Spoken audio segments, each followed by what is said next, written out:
పుట్టదు అంటారు కదా. అందువల్ల పరమేశ్వరు యొక్క అనుజ్ఞ మీకు లభించింది.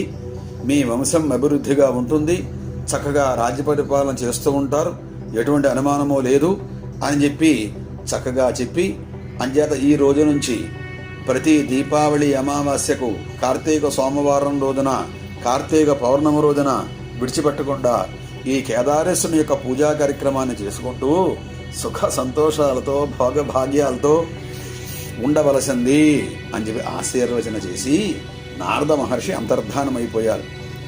ఈ మహారాజు గారు చాలా సంతోషించి, మహానుభావుడు పార్వతీ పరమేశ్వరుడు చేసినటువంటి కేదార వ్రతం కదా అది, ఈశ్వర పూజా కార్యక్రమం చేసిన తోరం నాకు దొరికింది, ఎన్ని జన్మల భాగ్యమో ఇది, అందువల్ల నేను విడిచిపెట్టకుండా ఈ పూజా కార్యక్రమం చేస్తాను అని ప్రతి సంవత్సరము కూడా చేస్తూ చక్కగా ఆనందంగా కాలక్షేపం చేస్తూ ఉన్నాడు. అక్కడి నుంచే